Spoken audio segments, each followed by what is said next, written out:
فقد قال سبحانه وتعالى في القرآن الحكيم وقوله الحق بسم الله الرحمن الرحيم هو الذي بعث في الأميين رسولا منهم يتلو عليهم آياته ويزكيهم ويعلمهم الكتاب والحكمة وإن كانوا من قبل لفي ضلال مبين صلوات بر محمد وأهل بیت محمد.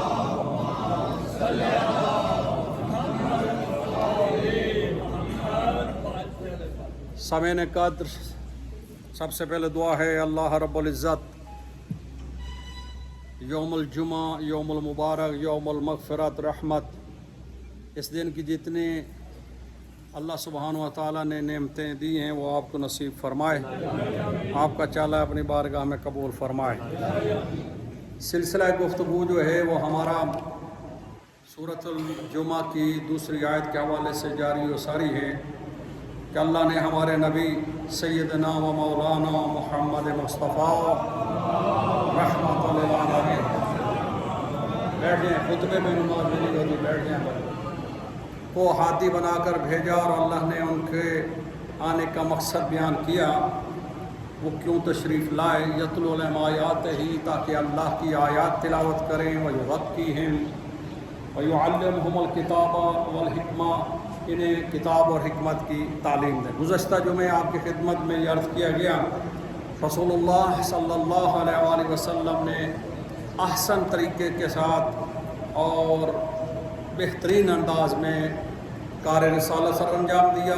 مکہ بھی فتح ہو گیا، مدینہ بھی، طائف بھی، تمام مسلمان ہو گئے اور آیت اتر گئی کہ ہم نے آپ کے لیے دین کو مکمل کر دیا. سوال یہ ہے کہ پیغمبر اسلام جو اتنا بڑا دین لے کر آئے ہیں اور تمام انبیاء کا علم ہمارے نبی کے پاس ہے، آدم سے لے کر عیسیٰ تک سارا علم نبی کے پاس ہے اور نبی نے ہی پہنچانا ہے، حضور نے پہنچا دیا. اب ضرورت اس امر کی ہے کہ نبی کے بعد کیا اب آگے یہ سلسلہ، حالانکہ علماء کرام بیٹھے ہیں، یتلو علیہم فعل مضارع کا صیغہ ہے، یعنی آیات تلاوت کرنا اور کرتے رہنا، یزکیہم انہیں پاک کرنا اور کرتے رہنا. یعلمہ یہ بھی مضارع کا صیغہ ہے جو حال اور مستقبل پر دلالت کرتا ہے. اس کا مطلب یہ ہے کہ اگر ظاہری طور پر نبی نہ رہے تو نبی کے بعد کوئی نبی جیسا ہونا ضروری ہے، جو علم نبی جیسا ہو، جو اخلاق میں نبی جیسا ہو اور جس کے حافظے میں بھی کمی نہ آئی ہو اور جو رسول اللہ صلی اللہ علیہ وسلم کے اس کام کو آگے بڑھا سکے. ہمیں اور تو کوئی نظر نہ آیا سوائے اس کے کہ حضرت علی یہ کہتے تھے، سلونی سلونی قبل ان تفقدونی، آؤ مجھ علی سے پوچھو، میں تمہیں بتاتا ہوں. جو تمہارا سوال ہے یا جو اللہ کا علم آیا ہے وہ صرف حضرت علی علیہ السلام ہی بتا سکتے تھے.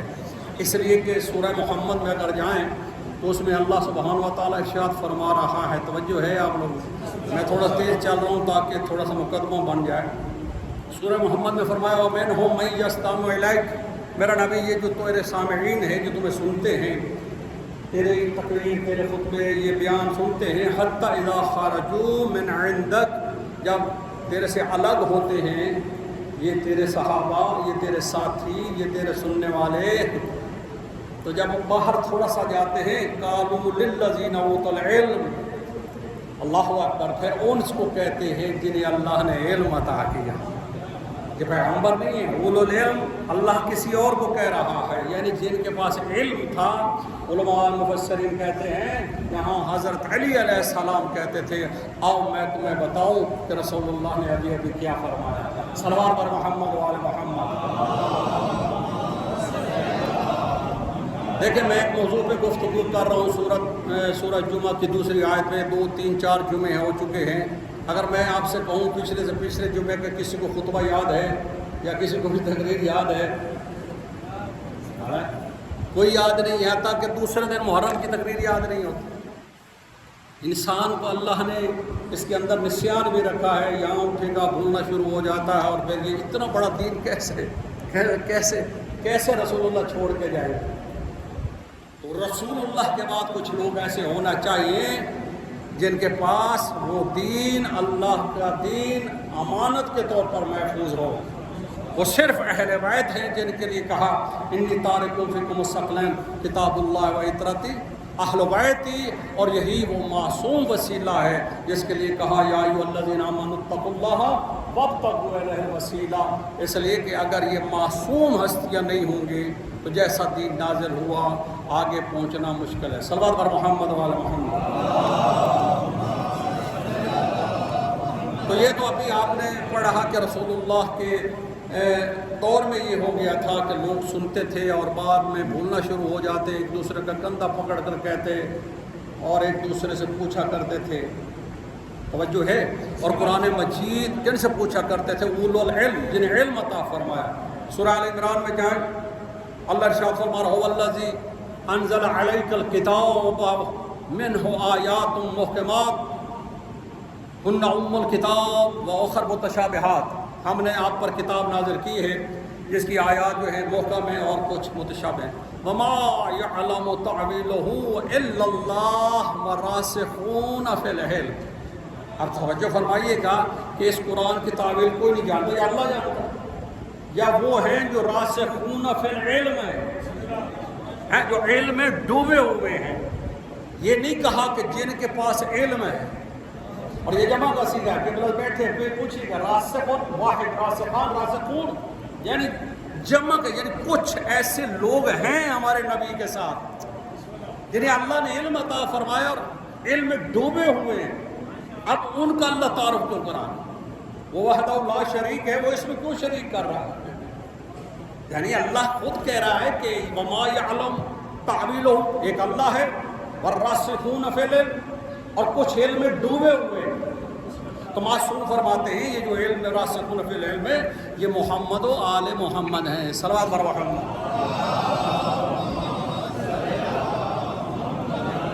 یہ محمد و آل محمد ہیں جنہیں اللہ نے علم عطا فرمایا اور اللہ خود ان کا بتا رہا۔ چلو یہ تو ہم شیعہ ہیں، شیعہ مکتب ہے، شیعہ خطیب ہے، شیعہ مولوی ہے، جو ہے کہتا رہے، ایسا نہیں ہے۔ اہل بیت علیہ السلام نے ثابت ہی کیا ہے۔ امام جعفر صادق علیہ السلام فرماتے ہیں نحن اہل العلم، نحن اہل الذکر، نحن راسخون فی العلم، ہم جیسا، اور دنیا نے بھی دیکھا۔ راسخ اور علم سمجھا دوں آپ کو ایک جملے میں، حالانکہ قبلہ ایک قبلہ ہو تو بھاری ہے تو دو قبلے بیٹھے، قبلہ تین ہے، لیکن ہمارے لیے سعادتین ہے، ان کی آمد ہمارے لیے برکت ہے۔ قبلہ صاحب کا تعارف ساتھ ساتھ کراتا جاؤں تو یہ قبلہ اجازت ہے، آپ کے ہوتے ہوئے تھوڑا سا وہ ہوتی ہے، یہ علماء کرام کا ایک اثر ہوتا ہے۔ توجہ فرمائیں، راسخون فی العلم، محمد وآل محمد علم ہے۔ مثلا ایک جگ ہے، مثال دے رہا ہوں، اس میں پانی ہے تو پتہ ہے نا جتنی جگ میں کیپیسٹی ہے، یہ نہیں کہا جن میں علم ہے، کہا وہ علم میں ڈوبے ہوئے ہیں۔ توجہ فرمائیے گا، اب وہی جگ اگر پانی میں رکھ دیا جائے تو اس کا اندر باہر تر ہو جائے گا۔ فرمایا محمد و آل محمد علم میں ڈوبے ہوئے ہیں، مطلب یہ ہے علم کے جتنے ہی جہتے ہیں اگر وہ آپ کو مل سکتی ہیں تو صرف محمد و آل محمد کے پاس مل سکتی ہیں۔ صلوات بر محمد و آل محمد۔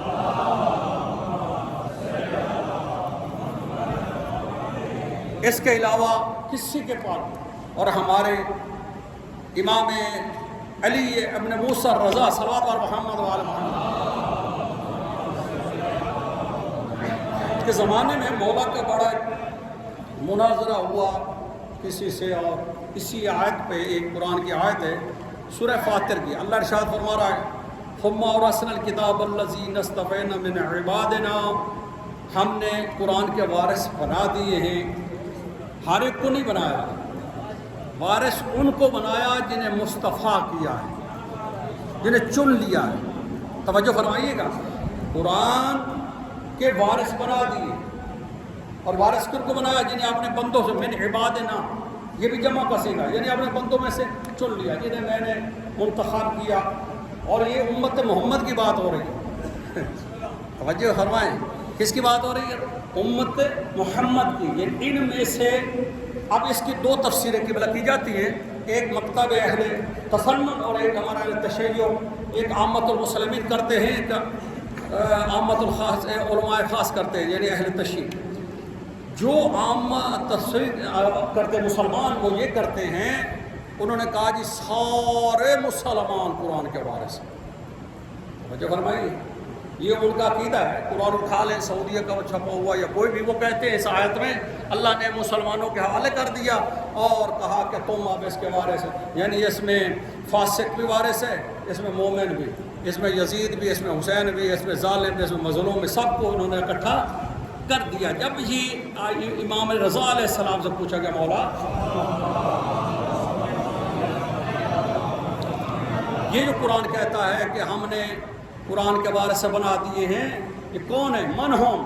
فرمایا نحنو وارث القرآن۔ امام نے پہلے کہا وہ ہم ہیں، کہا مولا ہم شیعہ ہیں، آپ کے موالی ہیں، ہم تو مانتے ہیں آپ ہیں، لیکن یہ برادری نہیں مانتی، یہ مسلمان نہیں ماننے کے لیے تیار۔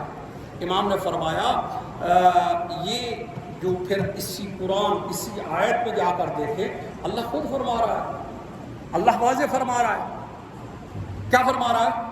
کہ ثم اورثنا الکتاب الذی اصطفینا من عبادنا، کہ ہم نے قرآن کے وارث بنا دیے، لیکن وارث ان کو بنایا جنہیں مصطفیٰ کیا ہے۔ یہ جو مصطفیٰ کیا ہے، چن لیا، اصطفیٰ، یہ اللہ خود اعلان کر رہا ہے کہ ہر ایک وارث نہیں ہے، وہ ہیں جنہیں مصطفیٰ کیا ہے۔ سلوات بھیجیے بار محمد والے۔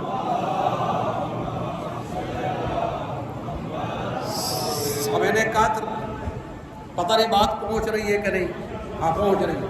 اب استفا دیکھیں، قرآن مجید سورہ آل عمران میں اللہ سور فرماتا ہے ان اللہ اصطفیٰ آدم و نوحا و آل ابراہیم و آل عمران علی العالمین۔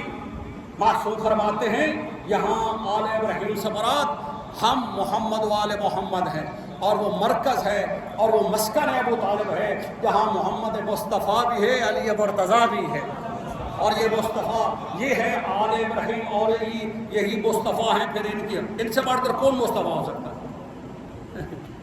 میں اس کے لیے تھوڑی سی ایک اور آیت پڑھوں قرآن کی۔ دیکھیں مصطفیٰ کا معنی چنا ہوا، ٹھیک ہے نا؟ استفا مصطفیٰ چنا، قرآن مجید میں 3 لفظ استعمال ہوئی ہیں استفا چنے ہوئے کے لیے، جیسے ابھی پڑھا ان اللہ اصطفیٰ آدم، یا دوسرا ان اللہ اصطفیٰ کے وطاہر کے حضرت مریم کو کہا تو استفا کا مطلب چنا ہوا، توجہ ہے۔ اور اسی طرح چنے کے لیے ایک لفظ آتا ہے اجتبا، جیسے انبیاء کے لیے کہا وَاجْتَبَيْنَاهُمْ وَهَدَيْنَاهُمْ إِلَىٰ صراط مستقیم، کہ ہم نے چنا ہے، وہاں اجتبا ہے۔ پہلے یہ استفا، اب اجتبا۔ تیسرا لفظ قرآن میں سورہ جن میں آیا وہ ہے ارتضا، اس کا معنی بھی چنا ہوا ہے۔ مطلب کیا ہے؟ عالم الغیب فلا یظہر علی غیبہ الا من ارتضا، یعنی اللہ عالم الغیب اپنے غیب پہ کسی کو مطلع نہیں کرتا مگر جس سے چن لیتا ہے۔ اب آپ نے سنا قرآن مجید میں 3 لفظ آئے، استفا، اجتبا، ارتضا۔ استفا سے بنا مصطفیٰ، ارتضا سے بنا مرتضی، اجتبا سے بنا مجتبا۔ مسلمانوں کوئی ایک گھر دکھاؤ جہاں مصطفیٰ بھی ہو، جہاں مرتضی بھی ہو، جہاں مجتبا بھی ہو۔ ایک گھر ہے فاطمہ الزہرا کا، اللہ اکبر، جہاں محمد اللہ اکبر، وہاں محمد مصطفیٰ بھی ہے، وہاں علی مرتضی بھی ہے، قبلہ وہاں حسن مجتبی بھی ہیں۔ اور دنیا کو چیلنج ہے میرا، جاؤ جا کر دیکھو مسلمانوں کے ہاں کسی کے ہاں بھی نہ مصطفیٰ ہے، نہ مجتبی ہے، نہ مرتضی ہے۔ اللہ اکبر، یہ جن کو نام ملے ہیں وہ ہمارے راہبر ہیں۔ تو میں آپ نے فرمایا ثم اورثنا الکتاب الذی اصطفینا من عبادنا، ہم نے قرآن کے وارث بنا دیے ہیں، اور وارث یہی ہے جن میں محمد مصطفیٰ ہے۔ یار آپ نے سبحان اللہ نہیں پڑھا، محمد مصطفیٰ سے بڑھ کر کوئی مصطفیٰ ہے جن کا نام ہی مصطفیٰ ہے؟ کیا شان ہے رسول اللہ! توجہ فرمائیے گا، محمد مصطفیٰ آدم سے لے کر عیسیٰ تک مصطفیٰ ہے، لیکن محمد مصطفیٰ سب کا سردار ہے، سب سے بڑے مصطفیٰ محمد مصطفیٰ ہیں۔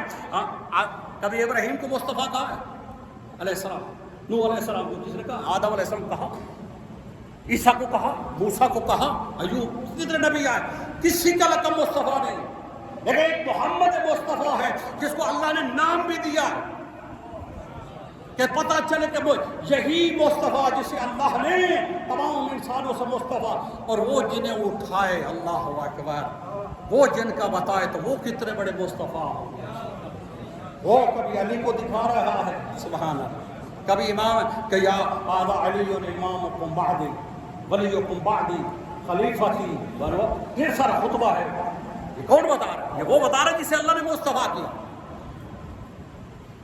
توجہ ہے آپ لوگوں کی؟ آپ بھائی پریشان ہیں یا پوچھے ہوئے کہ چلو آپ لینے کے لیے کہتا ہوں کہ بلا حضرت عیسیٰ علیہ السلام نے کہا سورہ صاحب میں، یا بنی اسرائیل انی رسول اللہ علیکم مصدقا لما بین یدیہ من التوراۃ ومبشرا بالرسول یاتی من بعدی اسمہ احمد۔ عیسیٰ جس کی خبر دے رہے، مسلمان جھوم جھوم کے پڑھتا ہے، ارے ہمارے نبی کا کیا کہنا ہے، جس کی عیسیٰ خبر دے، جس کی ابراہیم خبر دے، جس کی آدم سے لے کر عیسیٰ تک خبر دے، وہ محمد مصطفیٰ ہے۔ یہ سب سے بڑا قصیدہ پڑھا جاتا ہے، ارے ہمارے نبی کا کیا کہنا ہے، جس کے آ کے عیسیٰ اعلان کرے۔ مسلمانوں سمجھنے والی بات ہے، جس کا عیسیٰ اعلان کرے اسے تو مانتے ہو، جس کا محمد خود اعلان کرے، اللہ اکبر، ان کا خود بتائے تو میرے بعد، اور اس محمد کی نہ ماننا کتنا جرم ہوگا، جس کو توجہ کوئی نہیں دیتا۔ رسول کی نہ ماننا کتنا بڑا گناہ ہے، کتنی بڑی اذیت ہے۔ رسول اللہ جن کا بتاتے رہے، اللہ کے حکم سے بتاتے تھے، کہا کہ علی تمہارا امام ہے، کبھی کہا حسن و حسین تمہارا امام ہے، صلوات پر محمد وعلی سامنے نے کہا، بہرحال بات آگے چلتی ہے کہ اللہ کے نبی کو اللہ نے کہا وَالَّذِي بَعَثَ فِي الْأُمِّيِّينَ رَسُولًا مِّنْهُمْ يَتْلُو عَلَيْهِمْ آيَاتِهِ وَيُزَكِّيهِمْ وَيُعَلِّمُهُمُ الْكِتَابَ وَالْحِكْمَةَ۔ میرا نبی میں نے تجھے بھیجا ہے، آیات الہی تلاوت کر، انہیں پاک کر، من الکفر من الشرک من النفاق، پاک کر معاشرہ، یزکی پڑھ چکوں پہلے، یعلمہم الکتاب والحکمہ۔ رسول اللہ نے یہی کیا، 40 سال خاموش رہے، 23 سال علی الاعلان اسی پہ کام کیا، اب جانے لگے ہیں، کہا میرا نبی اتنا بڑا جو بے علم اتارا ہے تیرے اوپر، ایسے چھوڑ کے چلا جائے گا، یہ تو بھول جائے گی، تو ضرورت تھی رسول کے بعد اس قرآن کے ساتھ کسی کو وارث بنایا جائے، اس لیے کہا انی تارکم فیکم ثقلین کتاب اللہ وعطرۃ اہل بیتی ما ان تمسکتم بہما لن تضلوا بعدی، صلوات بر محمد وعلی محمد۔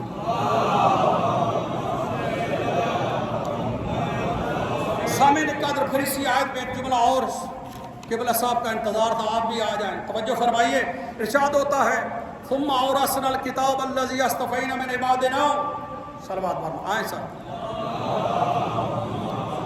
قبلہ سر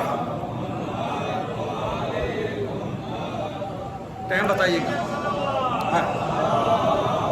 آئے رحمتے رحمتے برتے برتن، آئیں سر آئیں سر، توجہ فرمائیے گا، علماء کا آنا ہمارے لیے برکت ہے۔ حدیث میں کہ جس قبرستان سے ہمارا عالم گزر جائے، نبی نہیں، امام نہیں، امام تو گزر تو سب کی بخشش ہو جائے، جس قبرستان سے ہمارا عالم گزر جائے اللہ 40 دن وہاں قبر پہ عذاب نہیں کرتا،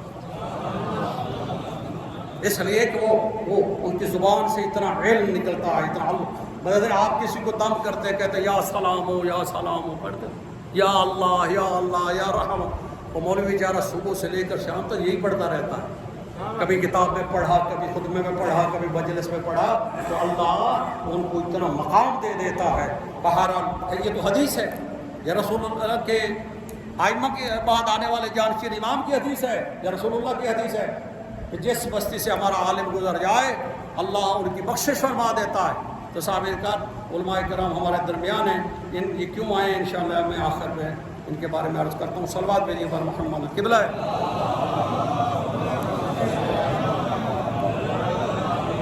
پہلے کوئی گزارا چل رہا تھا، اب بڑے قبلہ آ گئے تو اور مسئلہ بڑے بزرگ جو ہوتے ہیں بڑے ہی ہوتے ہیں۔ اب تو ایسا ہے سورج کے آگے چراغ رکھ دیا جائے، کیوں سر؟ پھر ہوا بھی چلنے لگ جائے تو چراغ کا کیا حال ہوگا بیچارے کا؟ ہیں جی کبھی جلے گا کبھی بجھے گا، میری حالت اسی طرح رہے گی۔ توجہ ہے وہ کسی وقت بس ایسے اب دعا فرماتے جائیں گے تو خطبہ مکمل ہو جائے گا۔ صلوات پر محمد اہل بیت محمد۔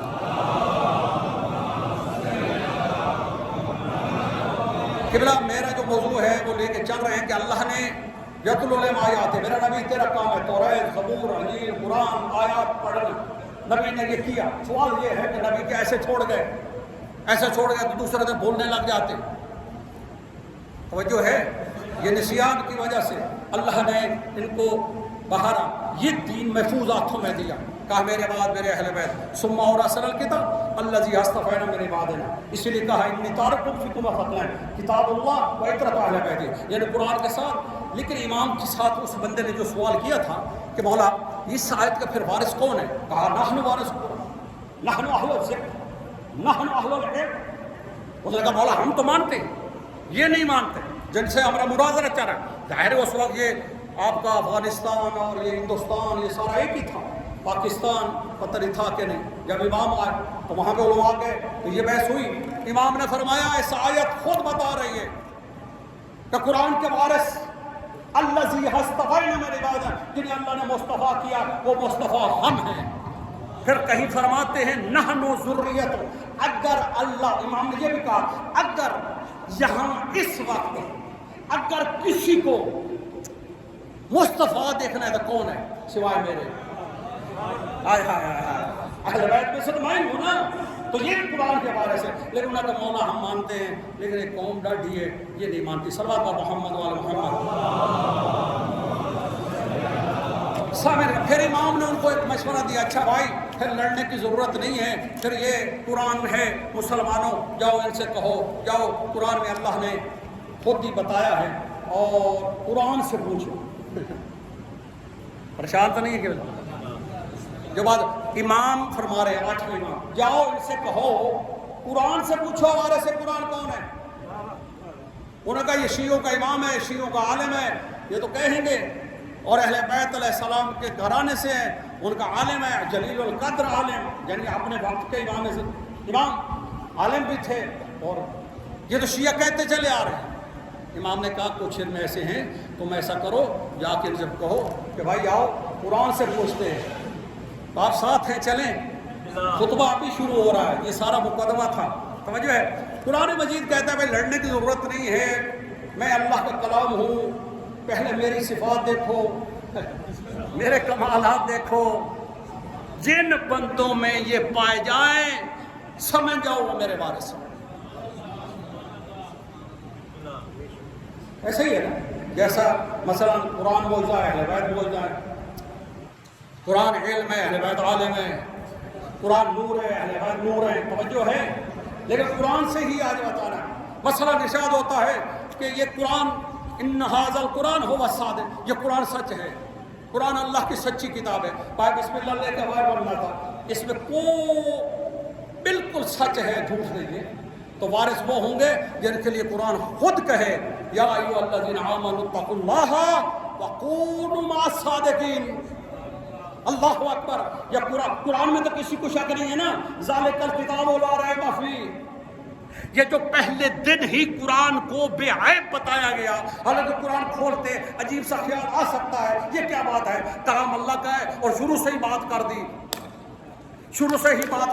کہ اس میں کوئی شک نہیں ہے، پہلے دن ہی شک ڈالا جا رہا ہے۔ جو معترض ہے وہ یہ باتیں کرتے کہ یہ کیا بات ہوئی، اللہ نے کلام نازل کیا ہے، اللہ نے کہنا چاہیے میری کتاب ہے، بس اسے مانو۔ لیکن ذالکل کتاب لا ریب فیہ، یہ وہ کتاب ہے اصل میں لا ریب کہہ کے محمد کی شان کو بلند کرنا تھا کہ جو صادق نبی ہے، اللہ اکبر، اس کی زبان میں شک نہیں کرنا. تو یہ ہیں وہ محمد و آل محمد کہ صرف محمد صادق نہیں ہے، کونوا مع الصادقین ہے، یہ سچے ہیں اور ان کے ساتھ یہ اہل بیت سچے. تو قرآن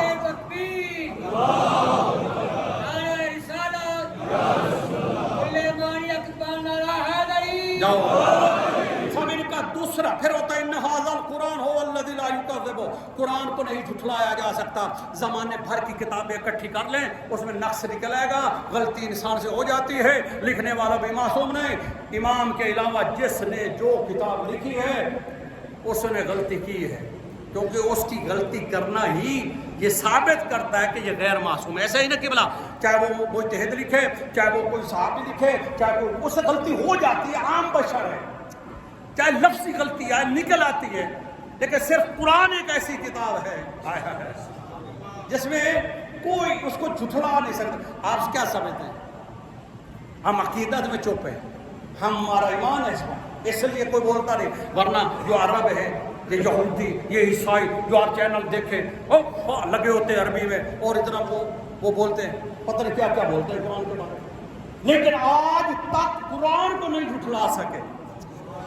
یعنی یہ پتہ نہیں کتنا معجزہ ہے قرآن، گرامر کے حساب سے، سیغوں کے حساب سے، عبارت کے حساب سے، ورنہ تو کہنا چاہیے تھا. لیکن اللہ خود کہتا ہے اس لیے قرآن ہر غلطی سے پاک ہے. تو وارث وہ ہوں گے جن کے لیے خود کہا فمن حاجک فیہ من بعد ما جاءک من العلم فقل تعالوا ندعو ابناءنا وابناءکم ونساءنا ونساءکم وانفسنا وانفسکم ثم نبتہل فنجعل لعنۃ اللہ علی الکاذبین. یا قرآن کی زندگی جھوٹ سے پاک ہے یا اہل بیت کی زندگی جھوٹ سے پاک؟ صلوات پر محمد و آل محمد. پھر ارشاد ہوتا ہے ان ھذا القرآن، یہ قرآن علم ہے. اگر کوئی علم کی وادیوں سے نکلنا قرآن علم ہے، ان ھذا القرآن علم، اگر کوئی جہالت سے نکلنا چاہتا ہے، جہالت کی وادیوں سے، اسے قرآن اٹھانا چاہیے، اسے قرآن پڑھنا چاہیے، اسے قرآن کے پاس جانا چاہیے. یہ قرآن کی بہت بڑی قرآن کی بہت بڑی یہ صفت ہے. قرآن علم ہے. امام فرما رہے وارث وہ ہوگا جن کو قرآن بتائے گا. جب یہاں علم کہا تو کہا کہ وارث کون ہے؟ کہا فاسألوا اہل الذکر ان کنتم لا تعلمون. مطلب اہل ذکر، تو اللہ نے اس قرآن کے ساتھ اہل ذکر بنائے. امام صادق نے فرمایا نحن اہل الذکر، کہ یہاں اہل ذکر سے مراد محمد والے محمد. صلوات پر محمد والے. پھر ارشاد ہوتا ہے ان ھذا القرآن فاسألوا اللہ بہ وتوجہوا الیہ. اگر کوئی قرآن کی صفت ہے، اگر کوئی اللہ سے حاجت رکھتا ہے، فاسألوا اللہ بہ، اور اس کا پہنچنا چاہتا ہے اس کی طرف، تو وہ قرآن کو وسیلہ بنا. توجہ الیہ، تو قرآن کو وسیلہ، جیسے ماہ رمضان میں اٹھاتے، اور ماہ رمضان کے لیے مخصوص نہیں ہے، اس کا بھی آپ قرآن کا عمل کر سکتے ہیں، لیکن وہ صلاۃ افضل ہے.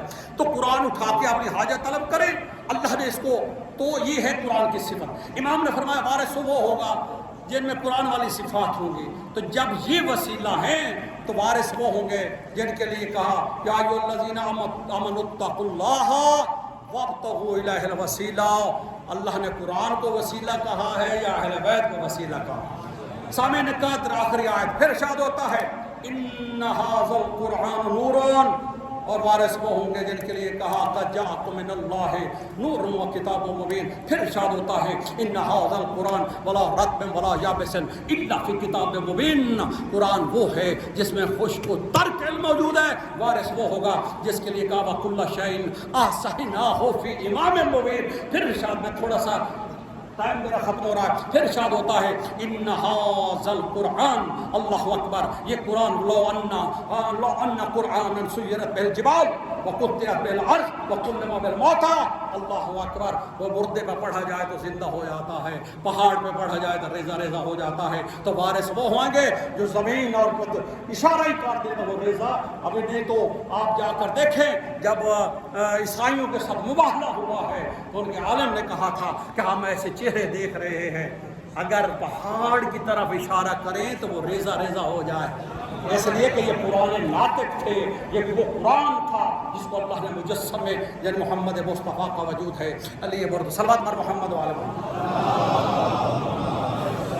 سامعین قدر آخری بات، تو امام سے نے کہا کہ بھائی قرآن کے وارث یہ ساری امت نہیں ہے، وہ ہیں جن کو اللہ نے علم دیا۔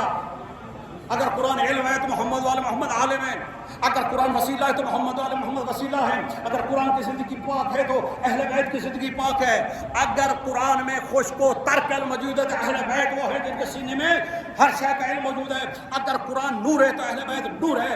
آگے پھر ارشاد ہوا کہ لا یمسہ الا المطہرون، قرآن اللہ کی وہ کتاب ہے جس سے ناپاک چھو نہیں سکتا، تو وارث وہ ہوں گے جن کے لیے خود کہا کہ انما یرید اللہ لیذھب عنکم الرجس اہل البیت ویطہرکم تطہیرا۔ بس میں نے کہا آج اتنا کافی ہے۔ اس میں نے کیا بیان کیا جو لاسٹ میں آئے، اللہ ارشاد فرما رہا ہے هو الذی بعث فی الامیین رسولا منہم یتلو علیہم آیاتہ ویزکیہم ویعلمہم الکتاب والحکمہ۔ اللہ نے نبی کی یہ ذمہ داری لگائی کہ آیات الہی تلاوت کرو، آدم نوح موسیٰ عیسیٰ کا سارا بتاؤ، قرآن کا بتاؤ۔ کہا کون کرے گا؟ کہا یا رسول اللہ آپ جا رہے ہیں، آپ کے پاس کون کرے گا؟ کہا انا مدینہ علم علی بابوہا ویزکیہم، پاک کرنا۔ کہا یا علی حبک ایمان و تقوی، بات جو تجھے مانتا جائے گا وہ متقی بھی ہوگا اور تقوی والا بھی وہی ہوگا۔ تیسرا یہ یعلم الکتاب، کہ قرآن کی تعلیم کون دے گا؟ کہا القرآن وعلی وعلی والقرآن، اور چوتھا حکمہ، کہا انا دار الحکمت وعلی بعدها۔ صلوات بھیجیے بار محمد اہل بیت۔ جو لوگ مسلسل جمعے سے آ رہے ہیں وہ متوجہ فرمائیں، اللہ نے نبی کو ذمہ داری لگائی، نبی علی علیہ السلام کا بتا رہے ہر لمحے۔ میں کسی خطبے میں آپ کو بتاؤں گا جتنے حروف مقطعات ہیں، الف لام میم یا الف لام میم، پھر سورہ آل عمران میں یا ہم، ان کے بعد اللہ اپنے قرآن کی بات کرتا ہے اور اسی صفت میں پیغمبر نے علی کی شان بیان کی ہے۔ نہیں ایک مثال دیتا ہوں پھر خطبہ دوں گا۔ الف لام میم ذالک الکتاب لا ریب فیہ ھدی للمتقین، یہ قرآن ہدایت ہے کن کے لیے؟ متقین کے لیے۔ تو علی کون ہے؟ امام المتقین۔ قرآن اسی کی ہدایت کرتا ہے جس کا امام علی ہو، ورنہ قرآن اسے گمراہ کر دے گا اگر اس نے علی کو امام۔ اسی طرح بہت ساری آیتیں میں نے اکٹھی کی، بہرحال وہ اب ٹائم نہیں ہے تو ثابت کا یہاں آج خطبہ ختم ہو رہا ہے۔ اللہ پاک نے اہل بیت کو قرآن مجید کا وارث قرار دیا، قرآن سنبھالنے والا، اس لیے کوئی ہمارے امام کے سامنے کسی دور میں کھڑا نہیں ہوا۔ اگر کھڑا ہوا تو یہ کہہ کے جان چھڑانی پڑی کہ اگر علی نہ ہوتے تو میں ہلاک ہو جاتا، اور یہ ہر علی کے دور میں ہوا ہے۔ امام علی زین العابدین کا دور ہو، امام علی رضا کا دور ہو، یہ بڑے ڈھیر سارے واقعات ہیں۔ لیکن آج ہم اس آیت پہ اہل بیت، بالکل ٹائم ختم ہو گیا قبلہ، اہل بیت پاکیزگی و طہارت کے سمندر، اس کا مطلب کیا ہے؟ یہ ہم شیعوں والی بات کرتے ہیں، وہ تو چلو ثابت کر رہا ہوں۔ اہل بیت پاکیزگی و طہارت کے سمندر ہیں، یہ میں سمجھانے کے لیے کہہ رہا ہوں۔ یعنی اگر ہم شرک سے نکلنا ہے اور پاک ہونا ہے تو ہمیں کہاں جانا پڑے گا؟ اہل بیت علیہ السلام۔ یعنی وہ جو علم کا سمندر ہے اس میں غوطہ زن ہو گئے تو ہم بھی وہ جو بتائیں گے یہ شرک ہے، یہ بچو بچو بچو، اور ساتھ اگر کوفر سے نکلنا ہے، اگر نفاق سے نکلنا ہے تو کہاں جائیں گے؟ اہل بیت دیے، یہ قرآن اور سنت کا مرکز ہے، یہ طہارت کا مرکز ہے۔ اللہ اکبر، یہ پاکیزگی دیکھیے کہ بلا پاکیزگی اور طہارت، اللہ کرے میں سمجھا رہا ہوں، یہ مرکز ہے، یہ سمندر ہے۔ کون؟ آپ طہارت کے 3 درجے سمجھیں پاکیزگی کے۔ ایک ہے جگ کی طہارت، مثلا سمجھانے کے لیے لمیٹڈ شارٹ مختصر۔ ایک ہے حوض کی طہارت، حوض مسجد میں بنا ہوتا ہے، پہلے زمانے میں ہوتا تھا بڑا پور سے بھی جاتا۔ ایک ہے سمندر کی طہارت۔ اب یہ جگ اور یہ حوض سمندر کا مقابلہ کر سکتے ہیں؟ آپ نہیں سمجھے، میں عوام کی طہارت ہے جگ والی، لمیٹڈ علم ہے، علماء کی طہارت ہے حوض والی، آئے ہائے ہائے، اہل بیت کی طہارت ہے سمندر والی جس کا کوئی کنارہ ہی نہیں ہے۔ اب سمجھ نہیں آئی، میں شاید لفظ میں علماء کی محفل میں خاص جملے کہہ گیا لیکن اشارہ نہیں کی، میں ان سے ڈرتے آپ کرتا ہوں کیونکہ لوگ سمجھ، مثلا میرا ہاتھ نجس ہو گیا، میں قبلہ کے پاس گیا، قبلہ صاحب میرا ہاتھ نجس ہو گیا ہے، وہاں پڑا تھا جگ، تو میں نے اس میں ہاتھ ڈال دیا، کیا کہنے میرا ہاتھ پاک ہو جائے گا؟ بتائیں۔ کہا نہیں، کیا یہ پانی نہیں، کیا یہ مطہرات میں سے نہیں؟ یقیناً پاک کرتا ہے، لیکن اس میں اتنی کیپیسٹی نہیں، اس میں اتنی طاقت نہیں کہ میرے ہاتھ کو پاک کر سکتے۔ میں کہا قبلہ کسی طریقے پاک کرے گا، یہ میں ابھی ضرورت ہے؟ کہا ہاں، یہ پانی اوپر ڈالو، نجاست دھل جائے تو پاک ہے۔ تو اس میں طہارت کتنی ہے؟ لمیٹڈ۔ ایسے ہی ہے نا، پھر میرا ہاتھ نجس ہو گیا، قبلہ صاحب کے مدرسے میں چلا گیا، وہاں حوض تھا، میں نے کہا قبلہ، یا کہا کہ ہاں تم حوض میں ہاتھ ڈال، جگ میں تو نہیں ڈال سکتے تھے، حوض میں ڈال سکتے ہو، ہاتھ پاک ہو جائے گا۔ توجہ ہے، اور حوض پر سے زیادہ ہے، پاک کرتا ہے۔ میں نے کہا قبلہ کبھی حوض بھی نجس ہوا ہے؟ کہا ہاں ہاں، حوض نجس ہو سکتا ہے جب اس نجاست سے اس کا رنگ منہ بدل گیا۔ قبلہ ایسے ہی ہے نا، حوض میں نجس ہو جائے گا، تو اس کا مطلب کہ حوض میں بھی کیپیسٹی اتنی زیادہ نہیں ہے۔ اب سمجھیں، ایک ہے عوام کی طہارت، وہ ہے جگ والی، علماء جو بتائیں اس پر عمل کرو خدا کے لیے، نہ اپنے آپ کو خراب کرو۔ دوسری طہارت ہے علماء حوض والی، علماء پاک کرتے ہیں، اور آپ لوگوں کو بتاتے رہتے ہیں، توجہ ہے۔ اور اگر کسی ملا میں اتنا ہی اس کا رنگ بو ذائقہ بدل جائے کہ یا رسول اللہ بھی بدعت نظر آئے، تو وہ حوض کی طرح نجس ہو جائے گا، جیسے نجاست سے وہ بھی نجس ہوا، یعنی اس کا بو ذائقہ رنگ بدل جائے۔ اب کوئی سمجھ سکے تو سمجھ لینا، بعد میں سمجھ لینا۔ آؤ چلتے ہیں سمندر کی طہارت اتنی بڑی۔ میں قبلہ کو کہا قبلہ میں نے پاک کرنا ہے اپنا ہاتھ، کیا میں سمندر میں؟ کہا سمندر اتنا بڑا پاک کرنے والا ہے کہ روئے زمین کو جتنی نجاست ہے اسے پاک تو کر دیتا، لیکن خود نجس نہیں ہوتا۔ اوئے ہوئے، اہل بیت کی طہارت بہت بڑی ہے، علم الہی۔ او اللہ، اہل بیت کو اللہ نے مرکز بنایا، فرمایا جو ان سے ساتھ لگتا جائے گا پاک ہوتا جائے گا۔ چلو میں قبلہ کے کہنے پہ، ہاں توجہ فرمائیے گا ایک چیز، ایک بندہ گیا سمندر کے کنارے قبلہ کے کہنے پہ، چلو میں ہی چلا جاتا ہوں، میں سارا دن وہاں بیٹھا رہا ہوں، فَبِأَيِّ آلَاءِ رَبِّكُمَا تُكَذِّبَانِ، میں غسل کرنا ہے، پاک ہو جاؤں گا؟ ایمان سے بتاؤ، پاک ہو جاؤں گا؟ نہیں۔ میں نے قبلہ کا، قبلہ آپ نے کہا کہ جاؤ سمندر پہ غوطہ لگاؤ پاک ہو، کیا؟ میں کہا قبلہ میں اندر نہیں گھسا۔ تو یہ کہیں گے کم عقل، تجھے کوئی نہیں سمجھا سکتا، جب تک تمسخ نہیں کرو گے پاک نہیں ہو سکتے، ورنہ ایسے ہی پاک ہوں گے جیسے کنارے پہ بیٹھ کے وہ فضائل تو پڑھ رہا ہے۔ سامعین کرام، ہم اہل بیت سے متمسک ہیں، جب تک اہل بیت کے علم میں غوطہ زن نہیں ہوں گے ہم پاک نہیں ہو سکتے، مطلب ہمارا علم نہیں بڑھ سکتا، ہم اس علم پہ نہیں آ سکتے۔ پریشان ہو گئے آپ، توسط کیا ہے سلمان فارسی نے۔ اچھا قبلہ کے بزرگی، قبلہ کے خطبہ آخری ایک مثال، قبلہ تین چیزیں آپ لوگوں نے ہمیں سکھائیں، ایک ہے اطاعت، ایسے ہی ہے نا، اطیع اللہ و اطیع الرسول، ایک ہے اتباع۔ میں تمسک سمجھا رہا ہوں، تمسک کیا، جب بس کرو ٹائم ختم ہو گیا، لیکن ریلیٹڈ بات ہے تو سن۔ اطاعت، اتباع، یہ تمسک کوئی تیسری شے ہے، نہ اطاعت ہے نہ اتباع۔ اطاعت مطلب حکم ماننا، اتباع مطلب پیچھے چلنا۔ یہ تمسک کیا ہے؟ انی تارکم فیکم ثقلین کتاب اللہ و اطاعت ما ان تمسکتم بہما۔ یہ کوئی اور بڑی چیز ہے، جہاں اطاعت اور اتباع اکٹھی ہو جائے وہاں تمسک ہو جاتا ہے۔ ہوئے ہوئے ہوئے، یعنی اللہ ان کی ماننی ہے، ان کے کہنے پر چلنا ہے۔ مثلا مثال دیتا ہوں، یہ اشتہار ہے، میرے ہاتھ میں ہے، میں فولڈ کروں آخری بات اور بڑی دعا کریں گے، میں جیب میں رکھوں، میرے اختیار میں ہے، میں جیسے لے کر آؤں، ابھی قبلہ بھی اشتہار دیا ہے، توجہ فرمائیں۔ لیکن جب اس میں کم لگ جاتی ہے ہم بورڈ کے ساتھ لگا دیتے ہیں تو اس کی اپنی حیثیت ختم ہو جاتی ہے۔ اس کی حیثیت ختم ہو گئی. اب وہ تب ہلے گا جب بورڈ ہلے گا نا. اہل بیت سے کہا تمسک کرو، مطلب یہ ہے کہ تمہاری حیثیت ختم. تم نے بولنا ہے تو ایسا جیسے وہ بولتے ہیں، تم نے ہلنا ہے تو ایسا جیسے وہ ہلتے ہیں، تم نے رہنا ہے تو ایسے وہ. یہ ہے